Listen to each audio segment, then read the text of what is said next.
Bon, avant toute chose, j'aimerais ça m'excuser auprès des personnes qui vont penser que cette vidéo est nulle à chier. Oui, je sais, c'est mon premier, sûrement mon dernier, parce que je déteste faire des vidéos. Sauf que pour ce sujet-là, je me suis dit qu'il fallait absolument que je me lève et que je parle un peu. J'aimerais ça savoir pourquoi c'est aujourd'hui qu'on réagit face à l'intimidation.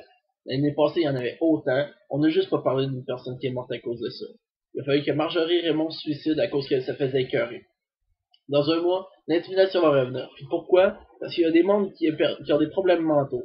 Du monde qui sont jaloux du bonheur des autres. Du monde qui attaque une personne physiquement et verbalement. Puis pourquoi? Pour se sentir supérieur. Mais se sentir supérieur à quoi? De tuer une personne, c'est illégal. Et à ce qu'on a vu, l'intimidation vient de causer la mort. Donc nécessairement, l'intimidation devrait être illégale dans un sens. Mais non, les surveillants d'école, ils font rien. Il y a des enfants qui se font taxer leur lunch et les surveillants font juste dire aux jeunes d'arrêter ce qu'ils font.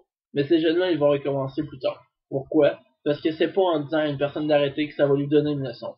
Il y a des jeunes qui après un cours, ils vont chercher leurs choses dans leur case super vite pour s'en aller au prochain parce que c'est la seule place qu'ils peuvent se sortir en sécurité dans l'école.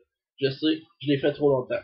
Les jeunes décrochent, ils veulent plus aller à l'école parce que se font traiter de gros, de fif, de laid, de salope, de n'importe quoi que vous voulez, par du monde qui sont loin d'être mieux. Ils ont clairement un problème mental.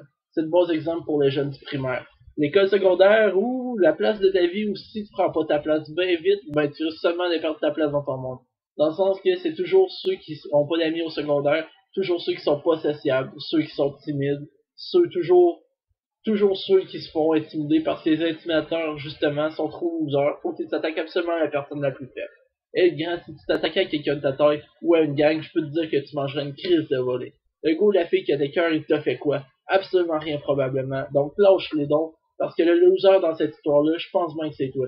Je veux pas dire que c'est seulement les plus faibles qui se font intimider, mais en grosse majorité, oui.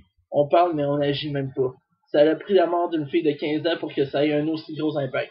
L'intimidation devrait être totalement prise au sérieux parce que sérieusement, si tu te dis hey, check le dos qui parle à travers son chapeau, c'est sûr qu'il ne sait pas de quoi il parle. Laisse-moi te dire une chose. J'ai été victime un jour et heureusement, j'ai réussi à me manquer. Mais des fois, j'aurais aimé voir la réaction des gens. Et maintenant, je suis là et je me lève contre l'intimidation. Donc, si toi, une personne que tu connais est victime d'intimidation, dénonce-le. Dis non. On doit tous se lever contre l'intimidation car l'union fait la force. Si tu penses en finir, il y a des ressources. SOS Suicide est là pour t'écouter. Tel jeune aussi, il y a toujours une alternative au suicide. Mettons fin au silence à propos de l'intimidation.